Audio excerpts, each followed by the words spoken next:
아메이는 많이 들어보셨죠? 그렇죠. 국내 1위 다단계 업체. 애터미는 그 뒤를 맹추격하고 있는 국내 2위 다단계 업체입니다. 2위예요. 상당히 큰 업체라고 네. 볼 수 있는데 네. 20년 가까이 월급쟁이 생활을 하던 박한길 회장이 우연히 호주에 출장을 갔었다고 합니다. 거기 가서 이제 다단계, 즉 네트워크 마케팅이라고 이제 많이 부르죠. 그 마케팅에 대해서 접하게 되고 알게 되면서 이제 관심을 가졌다고 네. 하고요. 한국 원자력 연구원 여기에서 건강식품을 개발하게 되는데 이걸 전담해서 판매하는 유통회사를 만들게 된 게 바로 애텀이라고 하는 회사예요. 네. 그래서 이 원자력 연구원에서 시작을 해서 원자를 뜻하는 아톰에다가 네. 아름다울 미자. 그래서 그걸 붙여가지고 애텀이라고 하는 그렇군요. 이제 특이한 형태의 어떤 이름을 줬어요. 근데 애터미가요, 그 처음에 이제 말씀하신 것처럼 건강기능식품을 유통시키는 유통대행업으로 출발했는데, 다이어트 보조제, 건강기능식품, 화장품 이런 게 대부분 이제 다단계 회사들이 하는 제품군이잖아요. 거기 외에 심지어는 이제 김치, 고등어, 멸치, 만두, 국물용 다시마 팩, 뭐 이런 것들까지 같이 판매해서 다양한 제품군이 있답니다. 그러다 보니까 2009년 8월에 이제 처음으로 다단계 판매업으로 등록했을 때 그때 매출이 250억 원 매출이었는데 그 다음에 1년 만에 847억 원. 굉장히 빨리 성장하고 있죠. 2014년에 5천억 원. 1조 원 가까이 지금 와 있는 거죠. 네. 오, 대단하네요. 물론 우리가 이제 방문 판매 등의 법률에 따라서 양성화되긴 했지만 네. 아직까지도 다단계 기업이다라고 하면은 뭔가 이렇게 조금 삐딱한 시선이 존재가 하거든요. 피해자들도 자꾸 떠오르게 되고요. 조이팔 사건 때문에 아마 더 그런. 그게 가장 대표적이죠. 네, 당군 이래 네. 뭐 최대 사기 사건이다 이런 표현까지 하기 때문에 다단계에 대해서 좀 우리가 색안경을 끼고 바라볼 수밖에 없는 게 현실입니다. 그건 뭐 인정할 수밖에 없고요. 그런 이제 조이팔 사건을 계기로 해서 영화도 만들어졌잖아요. 이병헌 씨가 출연한 영화 마스터라고 하는. 그 이병헌 씨가 연기를 너무 잘해가지고 너무 사기꾼처럼 잘하거든요. 이런 싱크로율이 굉장히 높죠. 네. 이게 조 단위가 됐을 때는 뭐라고 그럴 것 같아요? 그렇지만 이제 우리나라 국내 다단계라고 하는 그러니까 네트워크 마케팅은 굉장히 급속도로 커지고 있는 건 분명해요. 2015년에 그 합법적인 다단계 업체 매출이 한 5조 원 규모를 돌파를 했다고 하니까요. 국민 한 6명에서 7명 중에 1명은 다단계 판매업에 종사하고 있다. 이렇게 해도 과언이 아니에요. 국가 경제의 한 축을 담당하고 있기는 한 거네요. 네, 그렇죠. 네. 불법 다단계하고 사실은 분리해서 우리가 좀 생각을 할 필요가 있어요. 네. 그러니까 오히려 합법적인 다단계 업체가 불법 다단계로 인해서 너무 인식이 나빠지면서 피해를 보고 있다고 해도 과언이 아니죠. 보통은 유통 과정이 복잡하죠. 제조하면 도매상 거쳐서 소매상 거친 다음 소비자까지 오고 유통 과정에서 유통 마진이 붙고 그래서 최종 소비자한테는 제조사보다는 이제 마진율이 뭐 많게는 50%, 80%까지 붙게 되죠. 그 과정이 유통에서 나타나게 되는데 그 대신에 이제 네트워크 마케팅은 제조사가 직접 소비자한테 물건을 판매하도록 이제 유도하는 거죠. 소비자가 주변 사람들한테 자기가 쓰는 제품들을 판매하고 그러니까 소비자이자 판매자가 되는 거예요. 그래서 이제 확산성이 굉장히 큰데 유통 과정이 짧아지게 되는 대신에 뭐 이 영화 보니까 재밌더라 또는 뭐 이 보험 상품 좋더라 뭐 이런 얘기들을 하면서 우리가 그런 가입을 하거나 영화를 보거나 제품 산 경험들이 있으시다면 금방 이해하실 수 있을 겁니다. 이로 인해서 좋지도 않은 물건을 강매하고 뭐 이런 부작용이 생겨서 그동안 불법과 합법이 조금 경계가 모호했던 거잖아요. 네. 기존의 불법 다단계 같은 경우에는 이 초기 자본 명목으로 한 100만 원에서 500만 원, 그보다 훨씬 더 큰 금액을 물건을 일괄적으로 구매를 하도록 했어요. 거의 이른바- 강매에 가까운 거죠. 이른바 가입비 명목으로. 네. 가입비 명목으로 강매를 하다시피 했는데 애터미는 가입비가 없다고 합니다. 그냥 사이트 들어가서 그 회원 가입이 되는 거예요. 가입비가 없으니까 누가 추천을 해줬느냐, 추천인을 같이 등록하면 된다고 합니다. 그리고 인터넷이나 상가를 임대하거나 이 온라인을 통해서 애터미 제품을 재판매하는 것도 금지를 하고 있다고 하는데요. 만약에 이게 가능해지면 네. 한 사람이 대량으로 물건을 구매한 뒤에 그거를 또 유통 마진을 붙여서 다른 데 판매를 할 수가 있잖아요.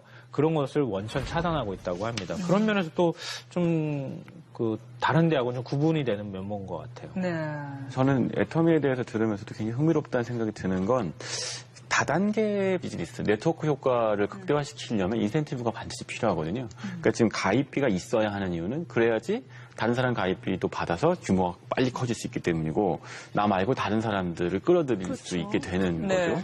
말하자면 이제 이른바 기존 다단계 비즈니스하고 조금 차별되는 요소가 분명히 있는데 이런 방법으로 어떻게 소비자를 확보할 수가 있죠? 그 흥미롭다는 생각이 네, 들어요. 그게 이제 흥미로운 지점인데요. 네. 그러니까 바로 제품이 좋아야 한다. 이걸 제품. 내세운다는 거예요. 그게 없는 이상은 네, 그냥 저렴한 핫플 가격에 흩어지죠. 좋은 네. 제품을 쓰는 사람들. 네. 그게 이제 입소문이나 유대감이나 이런 것들로 그런 것들을 해소하는 거죠. 그러니까 이게 내수 시장, 우리가 이제 내수 1조 매출 클럽을 다루고 있는데 핵심은 수요가 제한적이기 때문인 거예요. 그래서 우리가 수요를 찾는 방법은 해외 비즈니스로 나가서 글로벌 시장을 개척하는 방법이 있죠. 네. 하지만 또 하나는 무한히 창출되는 어떤 시장을 타겟팅하는 방법도 있어요. 근데 그 문제는 그 시장이 굉장히 레드오션인 경우가 많거든요. 근데 여기서 이제 네. 이 애터미의 경우 방식은요.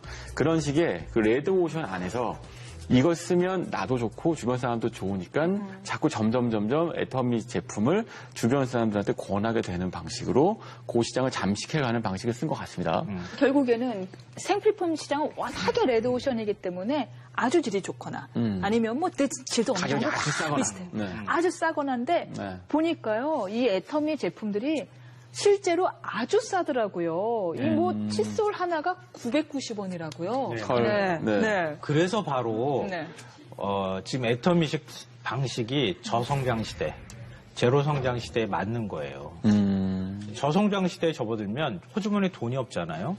굉장히 정보력은 많아졌고 인터넷에 들어가서 찾아보기도 하고 그런데 제품 가격은 싸야 하잖아요.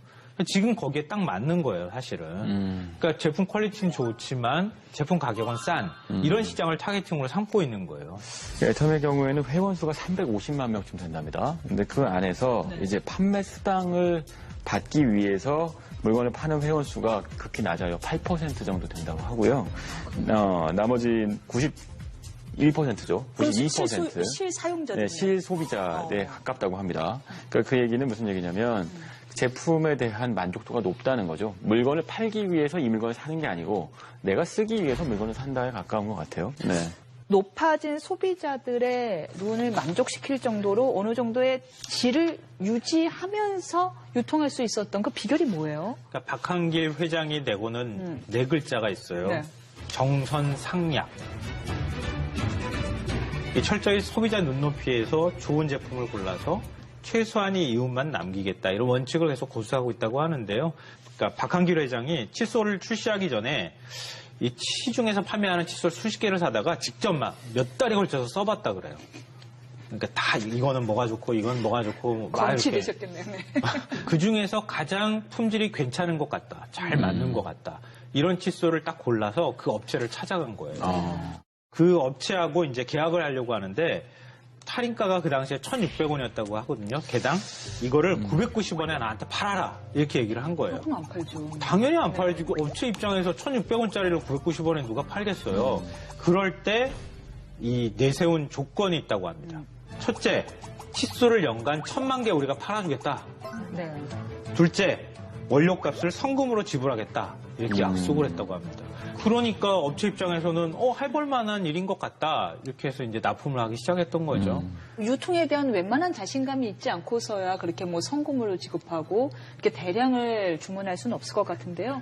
근데 한편으로는 지금 말씀하신 것처럼 싼 값에 많은 걸 주문하는 방식이 뭐랄까요? 홈쇼핑 채널이랑 유통 방식이 좀 비슷해 보입니다. 제조업체들이 가장 고민하는 것은 유통을 어떻게 시킬까죠. 유통이 제일 무서워요. 네, 그것 때문에 유통하려고 뭐 대형 유통마트에 들어가서 그 좋은 자리 차지하려고 비싼 값을 내는 거 아니겠습니까? 네. 근데 사실은 대형 유통마트에 입점하고 그 유통되는 비용도 상당해서 소비자한테 전가되는 부분이 있는데 애터미를 이용하면 네. 그 비용이 절감되는 거죠. 그 덕분에 제품값도 싸지게 되는 거고 그러니까 유통망을 이용할 만한 가치가 있다고 보는 거예요. 아까 이제 칫솔 저도 990원짜리가 1,000만 개라는 얘기는 좀 놀라운데 대규모 대량 판매 유통망을 확보한 덕분에 애터미하고 계약을 맺으면 그 제조업체가 상당히 큰 대박이 나는 경우들이 많다고 합니다. 예를 들면 그 칫솔 업체죠. 디오텍 코리아의 경우에는 그 납품 전 2009년에는요 매출이 5억 4천만 원 정도였대요. 2014년에 99억 원이랍니다. 엄청난 성장을 했죠. 이런 사례들이 꽤 있다고 하는데요. 이런 거 보면 유통망으로서 애터미의 파워가 좀 입증되는 부분이 있는 것 같네요. 네. 국내 1호 연구소 기업으로 등록된 콜마 B&H라고 하는 기업이 있는데요. 화장품에서 한국 콜마는 아시는 분들이 좀 여자들은 있을 다 거예요. 알죠. 네, 네. 근데 한국 콜마하고 한국 원자력연구원이 함께 출자해서 만든 기업이에요.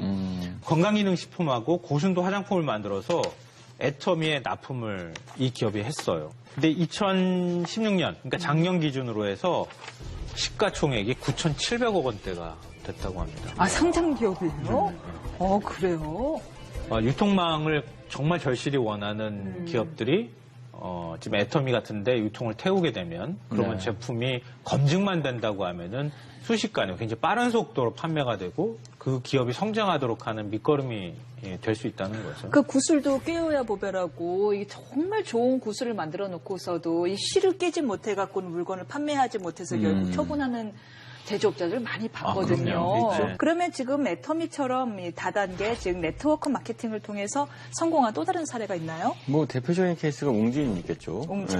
그러네요. 웅진은 뭐 네. 방판의 뭐 교과서 같은 네. 곳인데 네. 97년 외환위기 때 매출이 급감했을 때 그때도 방문 판매 덕분에 이 위기를 극복했어요. 웅진을 구하는 건 늘 방문 판매인데 또 하나는 이제 전형적으로 아모레 퍼시픽이 옛날 있죠. 태평양 시절에. 네, 맞습니다. 역시나 이제 방판 사업 덕분에 유통혁명을 일으켰고 지금도 네. 역시 2014년 기준으로 방문 판매원이 한 3만 5천 명 정도 있다고 하네요. 다단계 하면은 조금 뭐 약간 꺼림직하게 느꼈던 사람들도 아모레 퍼시픽이나 웅진 이야기를 듣고서는 그렇죠. 아 다단계라고 해서 꼭 그렇게 뭐 이렇게 삐딱한 시선으로 볼 건 아니겠다라는 생각이 들 것 같아요. 이미 우리 일상생활에 네. 많이 다단계 판매 방식이 적용되고 네. 있다는 거예요. 레조션에 접근하기 위한 방식은 두 가지 중에 하나입니다. 하나는 엄청난 마케팅 비용을 쏟아부어서 사람들이 머릿속에 갖고 있는 브랜드에 대한 인식을 바꿔버리는 거죠. 이른바 이제 그 공중전이죠. 융단 폭격을 해서 시장 판도 바꾸는 방법이 있고 아니면 이렇게 다단계, 이건 제가 느낀 게릴라전 같은데 무슨 얘기냐면 그 시장 틈새로 들어가서 사람 면대면으로 이거 내가 써봤더니 너무 좋더라 라고 이야기해서 하나씩 바꿔나가는 방식인 거예요. 진짜 이제 게릴라전이네. 애터미의 경우에 사실은 후자, 게릴라전을 벌이는 기업이고 그거에서 성공한 사례인 것 같네요. 물론 요즘은요, 온라인 판매, 온라인 방판, SNS 방판 이런 식으로 면대면의 페이스투페이스 접속이 없는 형태의 방판도 늘어나고 있죠. 온라인 시대가 온 바람에 오히려 다단계 유통이 좀 더 양성화되는 데 도움이 되지 않았을까 싶습니다. 지금은 질이 담보가 되지 않는 이상 말만으로는 더 이상 소비가 퍼지지가 않으니까요. 온라인으로 다 뒤져보니까. 네. 그러니까 오히려 다단계 업체들이 실력으로 승부할 수밖에 없는 이런 시대가 오고 또 양성화에 일조한 게 아닌가 싶습니다.